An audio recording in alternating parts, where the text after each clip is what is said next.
Unit 13, Part 2. So I was just saying at the end of Part 1 that the reason Unit 13 is quite hard is because Klenk's basic advice for the three-step procedure for symbolizing categorical propositions, which is 1, identify the overall form of the categorical, right? So if it's universal inclusion, you lay down the A form, for example.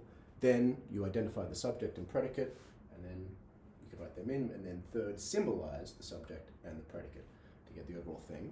I was saying this unit is quite hard because this advice breaks down a little bit at the end. It breaks down especially with E-form, complex E-form categoricals. For example, on 258, the final page of the chapter, she has the example, no wild raccoon will bite unless it is rabid or afraid. So there's a few examples where they're E-forms, and there's some other examples which are not E-forms but also use unless.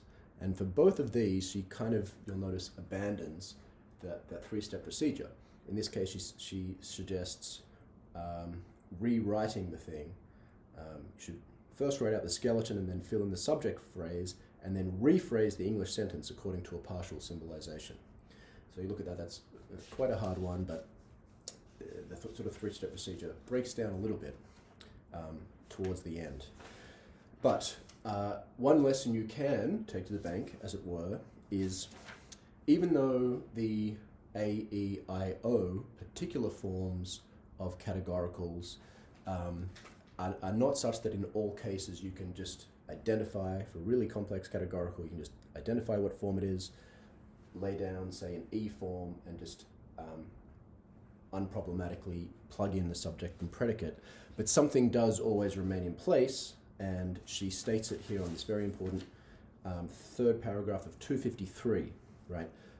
She's gone through a few examples, complex examples here, plum trees and apple trees, blah, blah, blah, and she writes, notice that despite the occurrence of various operators, the rule of thumb for categorical propositions still holds. This is all in italics.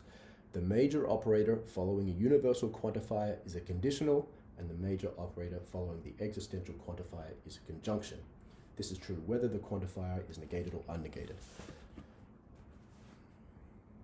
So that is the overall form. Sorry, everything's frozen, so I'll end this part.